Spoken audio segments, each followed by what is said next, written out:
ये स्टोरी है एक मोटे लड़के की जिसको के सब बुली करते हैं, मगर एक दिन वो कैसे वर्ल्ड क्लास CIA एजेंट बन जाता है। मूवी के स्टार्ट में हमें एक यंग मोटे लड़के को दिखाया जाता है जिसका नाम रूबी है। रूबी स्कूल के लॉकर रूम में शावर ले रहा था, कर तभी हमें बहुत सारे स्टूडेंट्स भी दिखाए जाते हैं जो इसे प्रैंक करने की कोशिश कर रहे हैं। स्कूल की फेयरवेल पार्टी के लिए इकट्ठे हुए हैं। तभी हम देखते हैं कि स्कूल में एक लड़के को उसकी अच्छी अचीवमेंट्स पर अवार्ड दिया जाता है। जो लड़के रॉबी को बुली करना चाहते हैं वो लड़के शो में आ जाते हैं। रॉबी को सबके सामने स्लाइड करते हुए फेंक देते हैं। ये लोग रॉबी को देखकर बहुत ज्यादा हंस रहे थे कि ये कितना मोटा है, और साथ ही साथ जैसे इसे शो में लाया गया था ये सभी लोग इसको देखकर हंस रहे थे। सभी को अपने ऊपर हंसता देखकर रॉबी बहुत ज्यादा सैड हो गया था। तभी हम देखते हैं वो लड़का जिसको रिवॉर्ड दिया जा रहा था रॉबी की हेल्प करता है और उसको पहनने के लिए अपनी जैकेट भी देता है। इस लड़के का नाम कैल्विन है। इसके बाद हमें काफी टाइम बाद का सीन दिखाया जाता है जहाँ पर कैल्विन एक बहुत बड़ी कंपनी में काम करता है। तभी वो अपने लैपटॉप में अपने फ्रेंड्स की तरफ से बहुत ज्यादा नोटिफिकेशंस देखता है। यहाँ पर इसको पता चलता है कि स्कूल का गेट टुगेदर है और बहुत सारे स्टूडेंट्स इसको भी इनवाइट कर रहे हैं। यहाँ पर हमें ये भी पता चलता है कि एक और लड़के ने इसको फ्रेंड रिक्वेस्ट भेजी है। ये उस लड़के की फ्रेंड रिक्वेस्ट को एक्सेप्ट करता है। ये लड़का रॉबी ही है। ये कैल्विन से कह रहा है कि अब वो एक बिजनेस कर रहा है। यहाँ पर कैल्विन की शादी भी हो चुकी है एक लड़की से जो इनके स्कूल में पढ़ती थी। नेक्स्ट सीन में हम रॉबी और कैल्विन को बार में देखते हैं क्योंकि रॉबी ने कैल्विन को मिलने के लिए बार में बुलाया था। यहाँ पर कैल्विन जब रॉबी को बार में देखता है तो वो बहुत ज्यादा हैरान हो जाता है क्योंकि किसी जमाने में रॉबी बहुत ज्यादा मोटा हुआ करता था। सभी उसको बुली किया करते थे, मगर अब तो उसकी एक परफेक्ट बॉडी है। साथ ही रॉबी की एक लड़के से बार में फाइट भी हो जाती है। पर अब रॉबी मार्शल आर्ट का मास्टर भी था। वो इस फाइट में दूसरे आदमी को आराम से सबक सिखा देता है। इसके बाद रॉबी कैल्विन से कहता है कि आज रात वो कैल्विन के घर रहना चाहता है। कैल्विन जो कि बहुत ज्यादा काइंड है, ऑफ कोर्स वो अपने फ्रेंड को अपने घर में रहने की परमिशन दे देता है। अब रात को रॉबी जब कैल्विन के साथ होता है तो वो उसको कहता है कि वो उसके लैपटॉप पर कुछ अकाउंट्स को चेक करे। उसमें बिलियंस डॉलर्स थे जिसे देखकर कैल्विन बहुत ज्यादा हैरान हो गया था। नेक्स्ट डे कैल्विन जब ऑफिस जाने के लिए तैयार होता है तो वो ये देखकर हैरान हो जाता है कि रॉबी तो अभी तक सो रहा था। तभी डोर नॉक होता है और कुछ CIA एजेंट्स इनके दरवाजे पर थे। कैल्विन को ये समझ नहीं आ रही थी कि ये लोग यहाँ पर क्या करने आए हैं। तभी फीमेल CIA एजेंट कैल्विन को बताती है कि वो बॉब स्टोन को ढूंढ रहे हैं। बॉब स्टोन एक्चुअली में रॉबी का ही नेम है। ये लोग कैल्विन को बताते हैं कि रॉबी ने बहुत सारे अकाउंट्स की डिटेल्स को चुरा लिया है। अकाउंट्स में बिलियंस डॉलर हैं और ये अब इंफॉर्मेशन माफिया को बेचना चाहता है। और वो ये भी बताते हैं कि रॉबी पहले CIA एजेंट ही था। अब ये लोग इसके पीछे इसलिए हैं क्योंकि इसने जो अकाउंट्स हैं जिनमें बिलियंस डॉलर हैं उसकी इंफॉर्मेशन चुरा ली है। इसके बाद एजेंट्स जब रॉबी को पकड़ने के लिए घर के अंदर आते हैं तो रॉबी भाग चुका था। कैल्विन को ये लगता है कि रॉबी गलत है, इसलिए वो CIA एजेंट्स को ये कहता है कि वो रॉबी को पकड़ने में उनकी हेल्प करेगा। यहाँ पर CIA एजेंट कैल्विन को ये भी बताता है कि रॉबी ने अपनी एक फ्रेंड को भी मार दिया है जिसका नाम है फिल। नेक्स्ट सीन में हम कैल्विन को ऑफिस में देखते हैं जिसके साथ CIA एजेंट भी थे। अब कैल्विन के पास रॉबी की कॉल आती है। वो कैल्विन को कहता है कि वो उससे मिलना चाहता है डाउनस्टेयर्स। CIA एजेंट को जब ये बात पता चलती है तो वो भी जल्दी से रॉबी को पकड़ने के लिए स्टेयर्स पर चले जाते हैं, मगर ये तो रॉबी का सिर्फ एक प्लान था। अब जैसे ही CIA एजेंट रॉबी को पकड़ने के लिए जाते हैं पीछे से रॉबी कैल्विन के पास आ जाता है। अब कैल्विन को तो ये लग रहा था कि रॉबी एक अच्छा इंसान नहीं है, इसलिए वो CIA एजेंट की हेल्प करना चाहता था। वो फौरन से CIA एजेंट को इसके आने का इन्फॉर्म कर देता है। अब CIA एजेंट्स भी वहाँ पर रॉबी को पकड़ने के लिए आ जाते हैं। हम यहाँ पर CIA एजेंट और रॉबी के दरमियान शूट आउट देखते हैं। अब यहाँ पर रॉबी इनको शूट कर रहा होता है और इनसे भाग जाता है। रॉबी और कैल्विन विंडो से कूदकर वहाँ से भाग जाते हैं। अब गाड़ी में रॉबी कैल्विन को बताता है कि वो ट्रेडर नहीं है और ना ही वो अकाउंट सेल करता है, बल्कि वो तो एक क्रिमिनल को पकड़ना चाहता है जिसने इसके पार्टनर को भी मारा था और उसके पार्टनर का नाम था फिल। रॉबी कैल्विन को बताता है कि कि इस क्रिमिनल को ब्लैक बैजर कहा जाता है। इस ब्लैक बैजर के पास एक सैटेलाइट कोड है जिससे कि वो अकाउंट्स को हैक कर सकता है और वो ये सैटेलाइट कोड आगे भी किसी को बेच सकता है जिसका कि गलत इस्तेमाल किया जा सकता। रॉबी कैल्विन से ये भी कहता है कि वो उसकी हेल्प चाहता है ताकि वो इस ब्लैक बैजर को पकड़ सके। इसके बाद ये एक जगह पर पहुंचते हैं जहाँ पर ये ब्लैक बैजर को ट्रैक करने की कोशिश कर रहे होते हैं। तभी वहाँ पर एक बाइक वाला आकर इन पर अटैक कर देता है। रॉबी तो इसके अटैक से बेहोश हो जाता है जबकि कैल्विन एक बाइक पर बैठकर यहाँ से भाग जाता है। कैल्विन को रास्ते में दोबारा से CIA एजेंट्स मिलते हैं। यहाँ पर फीमेल CIA एजेंट कैल्विन से कहती है, वो बताती है कि असल में रॉबी ही ब्लैक बैजर है और उसको कभी भी अपनी वाइफ के बारे में मत बताना अगर तुम अपनी वाइफ की सेफ्टी चाहते हो। इसके बाद CIA एजेंट रास्ते में कैल्विन को एक ट्रैकिंग डिवाइस भी देती है। उससे कहती है कि वो लोग इससे उसकी लोकेशन का पता चला लेंगे जैसे ही वो इस लोकेटिंग डिवाइस के बटन को प्रेस करेगा। इसके बाद कैल्विन अपनी वाइफ के पास जाता है जो कि मैरिज काउंसलिंग ले रही होती है और ये देखकर तो कैल्विन हैरान ही हो जाता है। वहाँ पर जो कंसल्टेंट था वो रॉबी ही था। अब कैल्विन रॉबी की हेल्प करने के लिए तैयार हो जाता है और वो लोग जाकर एक आदमी से मिलते हैं जो कि इंटरनेशनल फाइनेंशियल कंपनी में काम करता है और उन डील्स को ट्रैक करता है जो डील्स ब्लैक बैजर के साथ लोगों की हो रही हैं सैटेलाइट कोड को बेचने के लिए। साथ ही में ये आदमी जो इंटरनेशनल फाइनेंशियल कंपनी में काम करता है ये रॉबी के बारे में भी बताता है कि वो कितना मोटा था। उसको नहीं पता रॉबी को अब बॉब कहा जाता है और वो एक फिट आदमी बन गया है। वहाँ पर हम वही फीमेल CIA एजेंट को भी देखते हैं जो कैल्विन से कहती है अगर कैल्विन रॉबी को पकड़ने में उनकी हेल्प नहीं करेगा तो वो उसकी वाइफ को अरेस्ट कर लेंगे। यहाँ पर कैल्विन को वो एजेंट्स कह रहे थे कि वो अपनी डिवाइस का बटन दबाए और उन्हें अपनी लोकेशन के बारे में बताए कि वो लोग आकर रॉबी को अरेस्ट कर लें। अब क्योंकि ये मजबूर था अपनी वाइफ के लिए ये उन लोगों को अपनी लोकेशन बता देता है। वो लोग आकर रॉबी को अरेस्ट कर लेते हैं। इसके बाद ये CIA एजेंट रॉबी को पकड़ लेते हैं और फिल्स की डेथ के बारे में भी पूछते हैं और ये इसको कहते हैं कि यही ब्लैक बैजर है। यहाँ पर फीमेल CIA एजेंट रॉबी को टॉर्चर भी करती है ताकि सारा सच रॉबी उनको बता दे मगर रॉबी इनको कुछ नहीं बताता। वहाँ पर कैल्विन जो बहुत ज्यादा शर्मिंदा था क्योंकि उसकी वजह से रॉबी को पकड़ लिया गया था वो आकर रॉबी की हेल्प करता है CIA एजेंट से भागने में। ये लोग यहाँ पर कुछ CIA एजेंट्स को पकड़ते हैं और यहाँ से भाग जाते हैं। इसके बाद कैल्विन वर्किंग करता है और उसे पता चलता है कि ब्लैक बैजर कहाँ पर डील करेगा और इन लोगों को उस डील की लोकेशन का भी पता चल जाता है। इसके बाद कैल्विन रॉबी की हेल्प करता है एक प्लेन को चोरी करने में। ये लोग उस प्लेन में बैठकर उस जगह पर फ्लाइट लेते हैं जहाँ पर डील होने वाली है।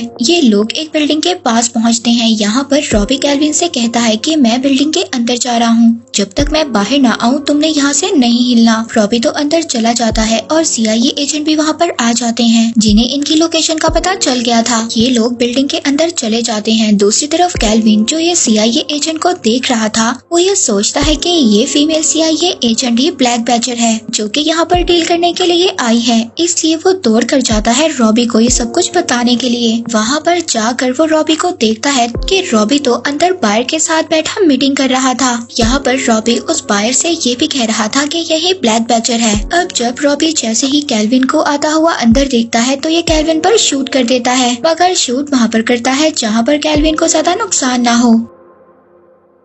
अब वहाँ पर रॉबी जब ये डीलिंग कर रहा था वहाँ पर एक और आदमी आ जाता है। ये आदमी असल में फिल है। ये रॉबी का दोस्त है और ये मरा नहीं था। ये वहाँ पर आकर सबको कहता है कि ब्लैक बैजर तो ये है। कैल्विन वहाँ पर बच गया था लेकिन अभी उसको समझ नहीं आ रही थी कि ब्लैक बैजर कौन है, फिल या फिर रॉबी। सिचुएशन और ज्यादा खराब हो जाती है जब वहाँ पर CIA एजेंट और आर्मी फोर्सेस भी आ जाती हैं। अब कैल्विन वहाँ पर किसी तरह से रॉबी और फिल की सैटेलाइट कोड को उठाने की कोशिश करता है और वो कामयाब भी हो जाता है मगर इसके साथ साथ वो सबकी नजरों में भी आ गया था। कैल्विन वहाँ से भागने की कोशिश करता है मगर तभी वहाँ पर एक आदमी जो सैटेलाइट कोड लेने की कोशिश करता है तो वो उसका पीछा करता है। जैसे ही ये बॉस कैल्विन को हिट करने वाला होता है कार से तभी रॉबी आकर वहाँ पर कैल्विन को बचा लेता है। कैल्विन को बचा कर रॉबी उस बॉस को मार देता है। अब कैल्विन बहुत ज्यादा परेशान था और वो ब्रिज पर आ जाता है। उसको कुछ भी समझ नहीं आ रही थी कि ब्लैक बैजर कौन है। तभी वहाँ पर फिल और रॉबी उसके पास आ जाते हैं और उसको घेरे में ले लेते हैं। फिल आकर वहाँ पर केल्विन से कहता है कि रॉबी ही ब्लैक बैचर है,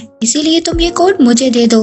जब ये बात रॉबी सुनता है तो वो फिल पर अटैक कर देता है, उसको वहाँ पर शूट करने की कोशिश करता है। केल्विन, जिसको ये लग रहा था कि रॉबी ही असल में ब्लैक बैचर है, तो वो रॉबी पर शूट कर देता है। अब जैसे ही वो रॉबी पर शूट करता है तो फिल बाद में केल्विन को बता देता है कि फिल ही असल में ब्लैक बैचर है और अब वो केल्विन को भी अपने साथ लेकर जाना चाहता था। मगर जब केल्विन देखता है कि फिल की अटेंशन किसी और साइड पर है तो केल्विन उससे अपने आप को फ्री करवा लेता है। तभी केल्विन छलांग लगाता है और खुद को फिल से आजाद करवा लेता है। वहाँ पर रॉबी जब ये देखता है कि फिल की अटेंशन किसी और साइड पर है, वो भी फिल पर आकर अटैक कर देता है। वो इसकी गर्दन को जख्मी कर इसको लेक में फेंक देता है। इसके बाद रॉबी केल्विन से वहाँ पर माफी मांगता है कि उसने केल्विन को शूट किया। वो केल्विन को बताता है कि उसे फोर्स किया गया था ऐसा करने के लिए। केल्विन भी रॉबी से माफी मांगता है कि उसने रॉबी पर ट्रस्ट नहीं किया, इसे गलत इंसान समझा। नेक्स्ट सीन में रॉबी और केल्विन को दिखाया जाता है जो कि स्कूल के रीयूनियन पर पहुंच गए हैं। स्कूल के रीयूनियन में पहुंचने के लिए ये लोग CIA के हेलीकॉप्टर में आए हैं। यहाँ पर हमें वही फीमेल CIA एजेंट दिखाई जाती है। ये आकर रॉबी से माफी मांगती है कि उसने इसको ब्लैक बैचर समझा। वो फीमेल इससे कहती है कि क्यों ना दोबारा से वो CIA के काम पर आ जाए। दूसरी तरफ केल्विन, जो अपनी वाइफ से नाराज था, इसी वजह से तो उसकी वाइफ काउंसलिंग ले रही थी, वो जाकर अपनी वाइफ से कहता है कि हम दोबारा से अपनी मैरिज का स्टार्ट लेते हैं। वहाँ पर केल्विन अपनी वाइफ को ये भी बताता है कि उसने वोटिंग सिस्टम को हैक कर लिया था, जिससे कि प्रॉम किंग को चेंज कर रॉबी को स्कूल के रीयूनियन का प्रॉम किंग बना दिया गया है। अब वहाँ पर जब यह अनाउंस होता है कि बॉब स्कूल के रीयूनियन का प्रॉम किंग है, किसी को ये नहीं पता था कि बॉब कौन है। वो लोग सब इधर उधर देख रहे थे जब इन्हें पता चलता है कि रॉबी ही असल में बॉब है और वो एक CIA एजेंट है। वही रॉबी जो एक टाइम पर मोटा स्टूडेंट हुआ करता था और लोग इसका मजाक उड़ाया करते थे। और साथ ही में हम देखते हैं कि पार्टी में वो आदमी भी आ गया था जिससे रॉबी और केल्विन जाकर मिले थे, जो कि एक टाइम पर इनका क्लासमेट था और रॉबी को इसके मोटापे पर तंग किया करता था। ये दोबारा से आकर रॉबी को तंग करता है, मगर इस बार रॉबी एक अलग इंसान था।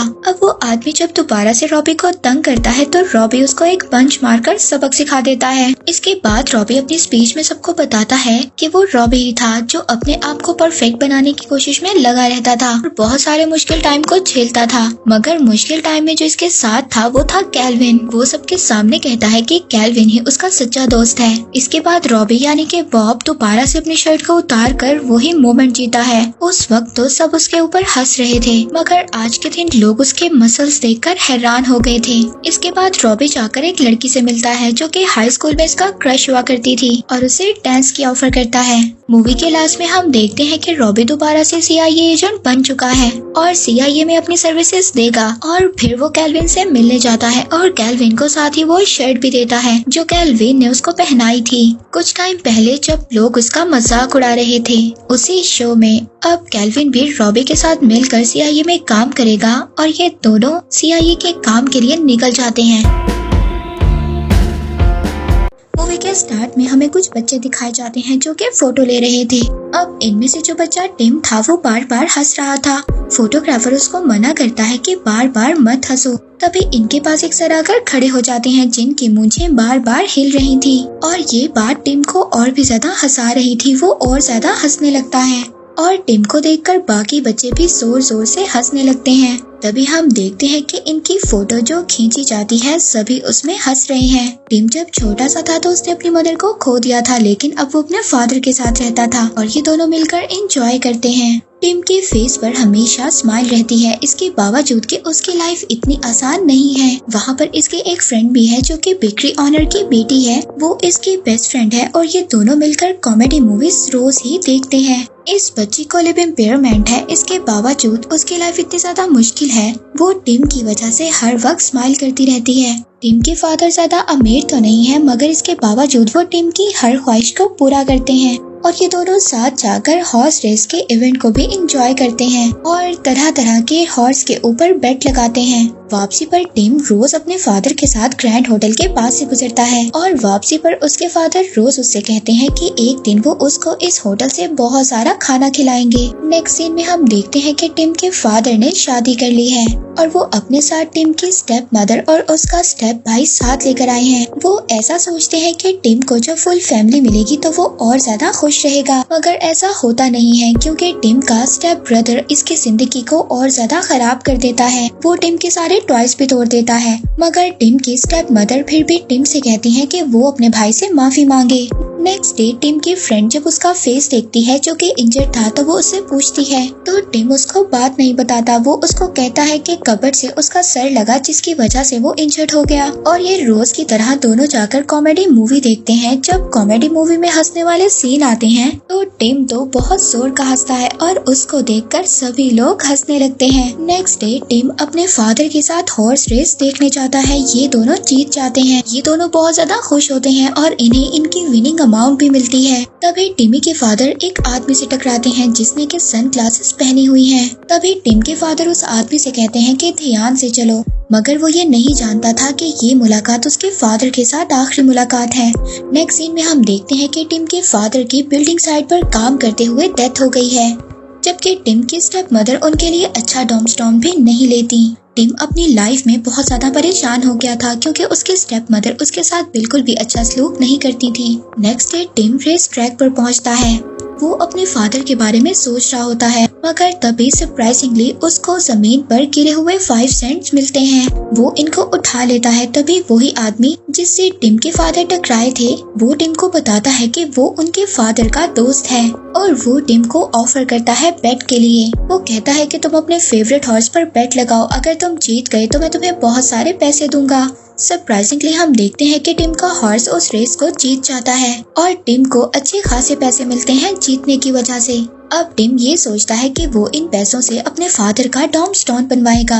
तभी हम टिम को रोता हुआ भी देखते हैं क्योंकि वो अपने फादर को याद कर रहा था। तभी 2 स्ट्रेंज से लोग टिम के पास आकर बैठ जाते हैं। वो इसको कुछ अजीब सा मैजिक दिखाते हैं और वो टिम के पैसे हड़प लेते हैं। टिम को ये नहीं पता था कि उसके पास जो पैसे हैं उन आदमियों ने टिम के पैसों को कागजों में बदल दिया था और जो टिम के पास अब पैसे हैं वो पैसे नहीं बल्कि सिर्फ एक पेज है। अब टिम के बाद वही ग्लासेस वाला आदमी आता है। वो टिम की पॉकेट से वही पेज निकालता है। टिम बहुत ज्यादा परेशान हो गया था। अब वो आदमी टिम को 5 रुपए उधार देता है और कहता है कि कल दोबारा रेस ट्रैक के लिए आना। जब अगले दिन टिम जा रहा होता है तो उसकी मदर उससे रिक्वेस्ट करती हैं कि वो आते हुए उनके लिए केक लेकर आए। अब जब टिम बेकरी पर जाता है तो बेकरी की ऑनर टिम से कहती है कि पहले वाले पैसे पहले चुकाओ। अब मजाक में टिम बेकरी के ऑनर से कह देता है कि मैं आपके पैसे आपको वापस दे दूंगा सेनेटर के घर डाका डालकर। अब ये तो मजाक कर रहा था, मगर होता कुछ ऐसे है। टिम जब रेस ट्रैक पर पहुंचता है तो वहाँ पर जाकर वो उसी स्ट्रेंज आदमी का वेट कर रहा होता है जिसने इसको पैसे उधार दिए थे और वो वेट करता हुआ वहाँ पर सो जाता है। मगर तभी वही अजीब से आदमी उसके पास आकर बैठ जाते हैं और उसके 5 सेंट भी चुरा लेते हैं। इसके बाद वही स्ट्रेंज आदमी उसके पास आता है और उससे पूछता है कि तुम्हारे पैसे कहाँ गए। अब टिम के पास समझ गया था कि उसके पैसे फिर से किसी ने चुरा लिए हैं। मगर ये सब सुनकर वो स्ट्रेंज आदमी टिम से कहता है कि ठीक है, अगर तुम्हारे पास पैसे नहीं है तो तुम एक कॉन्ट्रैक्ट को साइन कर लो। वो टिम से कहता है कि तुम अपनी हंसी मुझे बेच दो। टिम को ये नहीं पता था कि उसके साथ क्या हो रहा है। वो बगैर सोचे उस कॉन्ट्रैक्ट पर साइन कर देता है। उसको इस चीज की भी परवाह नहीं थी कि इसके रिजल्ट्स क्या होंगे। अब जब टिम कॉन्ट्रैक्ट साइन कर रहा होता है तो इसी दौरान उसकी हंसी गायब हो जाती है, यानी कि टिम ने अपनी स्माइल उस आदमी को बेच दी है। इस आदमी का नाम बैरन है। इसके बाद हम बैरन को उसकी वर्क प्लेस पर देखते हैं जहाँ पर वो हंसते हुए एंटर होता है। वहाँ पर सब लोग उसकी हंसी देखकर हैरान हो गए थे क्योंकि पहले तो वो हंसता नहीं था। वो अजीब से आदमी जो टिम से पैसे चुराया करते थे वो बैरन के लिए ही काम किया करते थे और अब ये आदमी उन्हें चूहों में चेंज कर देता है ताकि ये टिम पर नजर रखें। वहाँ पर टिम आज फिर से कॉमेडी मूवी देखने के लिए जाता है, मगर इस बार जो कि मूवी बहुत ज्यादा मजाहिया थी, मगर टिम को फिर भी किसी भी सीन पर हंसी नहीं आ रही थी। ये देखकर सभी हैरान थे। टिम जब थिएटर से बाहर आता है तो इसकी बेस्ट फ्रेंड इससे पूछती है कि तुम्हारे पास इतने ज्यादा पैसे कहाँ से आए। तभी वो ये कह देता है कि इसने सेनेटर के घर डाका डाला। अब ये तो वैसे ही बात कर देता है, मगर वो लड़की सच समझ लेती है और इसके बाद वो सब कुछ जाकर अपनी मदर को बता देती है। तभी वहाँ पर एक और वुमेन ये सब कुछ सुन लेती है। अब ये लेडी हर जगह पर ये खबर फैला देती है और ये खबर बहुत ज्यादा लोगों तक पहुँच जाती है कि टिम के पास जो पैसे हैं वो उसको सेनेटर के घर डाका डालने से मिले हैं। अब हर जगह ये बात फैल जाती है कि टिम के पास जो पैसे हैं वो सेनेटर के घर चोरी करने से उसको मिले हैं। इस बात पर टिम की मदर उसको बहुत ज्यादा डांटती है कि उसने चोरी कर कर उनका नाम खराब किया है। पर तभी टिम की बेस्ट फ्रेंड की मदर उसके घर आकर उसकी मदर को बताती है कि सेनेटर के घर तो कोई भी चोरी नहीं हुई। अब टिम को भी ये बात समझ आ जाती है कि ये बात इसकी बेस्ट फ्रेंड ने ही फैलाई है। अब टिम इन सब को यहाँ पर बताता है कि इसने ये पैसे घोड़ों पर बेट लगाकर हासिल किए हैं और इसके पास रसीद भी है। अब नेक्स्ट डे टिम कुछ लड़कों के पास जाता है और वहाँ पर जाकर मार्बल पर बेट लगाने का कहता है, मगर कोई भी बेट नहीं लगाता क्योंकि वो ये सब जानते थे कि टिम जो भी बेट लगाता है वो जीत जाता है और इस तरह से उनके पैसे वो हार जाते हैं। वहाँ पर टिम की मदर भी टिम की ये एबिलिटी देखना चाहती थी कि जैसे वो कोई भी बेट लगाता है वो जीत जाता है, इसलिए वो भी रेस ट्रैक पर पहुँच गई थी। अब सरप्राइजिंगली टिम जिन हॉर्स पर बेट लगाता है वो हॉर्स जीत जाते हैं। इस बात पर टिम की मदर लालच में आ जाती हैं और वो अपने सारे पैसे दोबारा से बेट लगाने पर लगा देती हैं। मगर इस बार टिम जिस हॉर्स पर बेट लगाता है वो 4th नंबर पर आता है। टिम की मदर बहुत ज्यादा गुस्से में आ जाती हैं और टिम को बुरा भला कहने लगती हैं कि तुम्हारी वजह से मेरे सारे पैसे जाया हो गए। मगर तभी अनाउंसर ये बात डिक्लेयर करता है कि पहले 3 हॉर्स डिस्क्वालीफाइड हो गए हैं और टिम का हॉर्स वहाँ पर भी जीत जाता है। टिम की मदर बहुत ज्यादा खुश हो जाती हैं और उछलते उछलते वो सारी अमाउंट जीती हुई ले लेती हैं। वापसी पर टिम उसी होटल के पास से गुजरता है जहाँ पर इसके फादर सेहताजा खाना खिलाने के लिए उससे प्रॉमिस किया करते थे। होटल के बाहर टिम एक आदमी से मिलता है जिसका नाम है कश्मीर। ये आदमी होटल में काम करता है। ये आदमी पहले भी टिम को रेस ट्रैक पर मिला था। वो टिम की बैटिंग एबिलिटी के बारे में भी जानता था। वो टिम से पूछता है कि कैसे वो कोई भी बेट लगाता है वो जीत जाता है, मगर टिम अभी इस मूड में नहीं था कि वो उसको कुछ बताता। टिम उसको बताता है कि वो इस होटल में काम करना चाहता है, मगर वो कहता है कि तुम काम नहीं कर सकते, तुम अपनी स्टेप मदर के साथ ही रहो। अब टिम कॉन्फिडेंट होकर इससे बेट लगाता है, कहता है देखना ये लोग मुझे होटल में रख लेंगे। तभी होटल के मैनेजर कश्मीर के पास आती है। वो उससे कहती है कि हमें एक लड़का चाहिए होटल में काम करने के लिए, और जल्दी से कश्मीर टिम का नाम सजेस्ट कर देता है। नेक्स्ट डे टिम होटल पर काम करने के लिए जा रहा होता है और वो अपनी स्टेप मदर के लिए गुड बाय लेटर भी छोड़ता है। इसके बाद वो अपनी फ्रेंड से भी मिलता है जिसने टिम के लिए केक तैयार किया था, मगर वो अपनी फ्रेंड से नाराज था। वो उससे पूछता है कि उसने उसे धोखा क्यों दिया। टिम वहाँ से चला जाता है उसको ये बताते हुए कि उसने रेस ट्रैक पर हॉर्स के लिए बेट किया था और साथ ही साथ उसको नई जॉब भी मिल गई है। इसकी बेस्ट फ्रेंड वापस आ जाती है और रोने लगती है। इसे वहाँ पर बैरन नजर आता है जिसने टिम की स्माइल को चोरी कर लिया था। यहाँ पर टिम की बेस्ट फ्रेंड अपनी मदर को भी बेहोश देखती है। टिम की बेस्ट फ्रेंड इसलिए परेशान थी क्योंकि टिम अब जा रहा था और इसके साथ खेलेगा भी नहीं। अब बैरन यहाँ पर आ जाता है। वो टिम की बेस्ट फ्रेंड से कहता है कि वो तुम्हारे साथ खेलना नहीं चाहता क्योंकि तुम्हारे लेग्स ठीक नहीं है। अब ये उसकी बेस्ट फ्रेंड के सामने एक प्रपोजल रखता है। दूसरी तरफ हम टिम को भी देखते हैं जो अपने फादर के लिए टोम्बस्टोन कल्चर बाय करने गया है। ये उस आदमी से जाकर बेट लगाता है कि उसके फादर की ग्रेव पर एक स्टैचू है, बिल्कुल ऐसा जैसा कि यहाँ पर है। अब टिम जब अपने फादर की ग्रेव पर जाता है तो वहाँ पर ऐसा ही स्टैचू होता है। इसे जो अपने फादर के लिए चाहिए था वो मिल गया था और अब वो अपनी हंसी भी वापस चाहता था। अब ये पेरेंट्स से मिलने के लिए अंदर जाता है, मगर कोई भी इसको अंदर आने नहीं देता। रेस ट्रैक में भी इसको कोई भी अंदर आने नहीं देता क्योंकि इसने बेट में बहुत ज्यादा पैसे हासिल कर लिए थे। इसके बाद टिम दोबारा से होटल वापस आ जाता है। होटल में आकर क्लीनिंग लेडी उसको 2 माइंस दिखाती है और कहती है कि ये इनको मारना चाहती है, लेकिन ये कहता है कि इन्हें मैं मारूंगा। जब वो इन्हें मारने वाला होता है तो इसको इन पर तरस आ जाता है और वो इनको आजाद कर देता है। अब टिम बहुत ज्यादा परेशान बैठा होता है क्योंकि उसने अपनी हंसी को खो दिया था।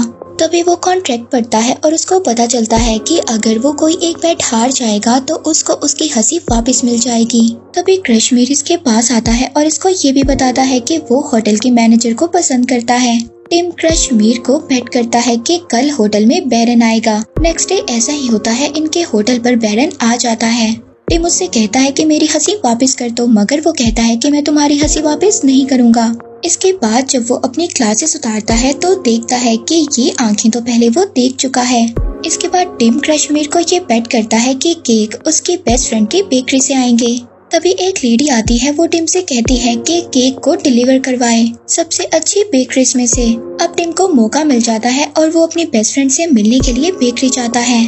अब जब टिम अपनी फ्रेंड से मिलता है तो उसको देखता है कि उसके पास बैरन की आंखें हैं। टिम अपनी फ्रेंड से कहता है कि तुम मेरे साथ बेट करो कि बैरन तुम्हें तुम्हारी आंखें वापस कर देगा। वो जैसे ही टिम के साथ ये बेट करती है तो उसकी आंखें वापस आ जाती हैं। वहाँ पर बैरन स्पीच दे रहा था, तभी उसको धुंधला नजर आने लगता है और वो वहाँ से चला जाता है। टिम जब दोबारा होटल वापस आता है तो क्रशमीर उससे कहता है कि तुम तो जो भी बेट लगाते हो वो पूरी हो जाती है। तो वो कहता है तुम मेरे साथ बेट लगाओ कि होटल की मैनेजर मुझे पसंद करेगी और मेरे साथ बात करेगी। टिम उसके साथ बेट लगाता है और ऐसा ही होता है। होटल की मैनेजर आकर उससे बात करती है।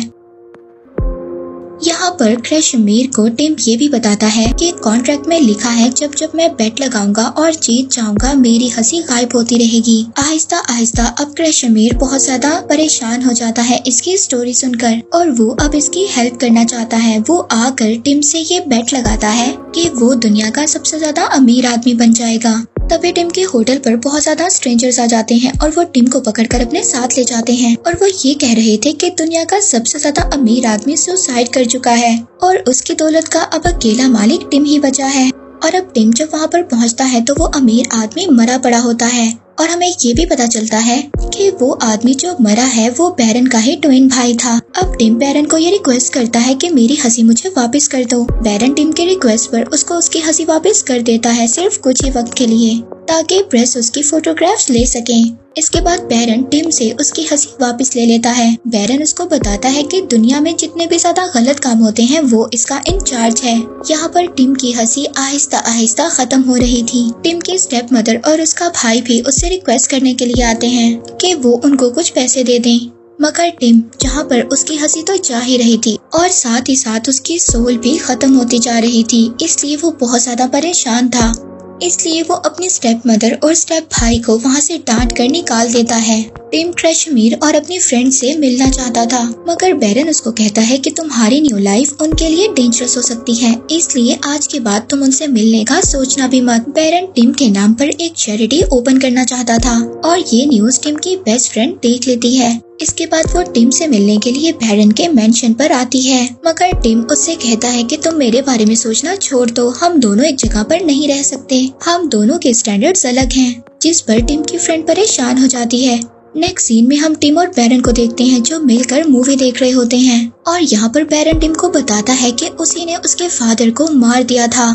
ये सब बातें बैरन की माइंड्स भी सुन लेते हैं और अब वो इन सब का इससे बदला लेना चाहते थे। वहाँ पर टिम के हर जगह पर पोस्टर लग जाते हैं। टिम की फ्रेंड अंकल क्रशमीर के पास जाती है होटल में। वहाँ पर ये दोनों ये डिसाइड करते हैं कि वो मिलकर टिम की मदद करेंगे उसकी हंसी वापस दिलाने में। नेक्स्ट सीन में हम देखते हैं कि बैरन टिम को रेसिंग ट्रैक पर लेकर जाता है और क्रशमीर और इसकी बेस्ट फ्रेंड आयरा इनका पीछा कर रहे होते हैं। अब क्रशमीर जब आयरा की हेल्प कर रहा होता है इनके पीछा करने में, इसको चढ़ा रहा होता है स्टेज पर, तभी दोनों माइंस आकर इनको पकड़ लेते हैं। मगर क्योंकि अब उन्होंने डिसाइड किया था कि वो टिम की हेल्प करेंगे, इसलिए वो भी अब आयरा की हेल्प करते हैं टिम से मिलने के लिए। ये बैरन से झूठ बोलते हैं और आयरा को ले आते हैं टिम से मिलवाने के लिए। यहाँ पर आयरा टिम से कहती है कि वो उसे बेट कर रही है कि वो अब कभी भी नहीं हंसेगा। टिम इस बेट के लिए राजी नहीं होता और उससे कहता है कि अब उसे हंसी चाहिए ही नहीं। वहाँ पर बैरन को भी शक हो जाता है और वो भी टिम को इधर उधर ढूंढने लगता है, मगर तभी आयरा टिम को एक जोक सुनाती है जिससे कि टिम को हंसी आ जाती है और इसी के साथ ही टिम की याददाश्त भी वापस आ जाती है। वो अपनी क्लासेस उतारता है और अपनी बेस्ट फ्रेंड को पहचान लेता है। इसके बाद आयरा टिम के साथ बेट लगाती है कि वो कभी नहीं हंसेगा। तभी वहाँ पर बैरन आ जाता है। वो टिम से कहता है कि जल्दी चलो मेरे साथ घर वापस, मगर तभी टिम जल्दी से आयरा के साथ बेट कर लेता है कि हंसी और दोस्ती दौलत पर भारी पड़ेगी। और तभी हम देखते हैं कि आखिरकार टिम की हंसी वापस आ जाती है। इसके बाद जब ये लोग बाहर वापस आते हैं तो बैरन को बैठा हुआ देखते हैं जो कि अब एक बूढ़े और कमजोर आदमी में बदल गया था। वो जाने से पहले अपने दोनों मैसेंजर्स को दोबारा से वापस माइंस में चेंज कर देता है, मगर टिम उनसे कहता है कि वो हमेशा उनका ख्याल रखेगा। और इसी के साथ ये मूवी एंड हो जाती है।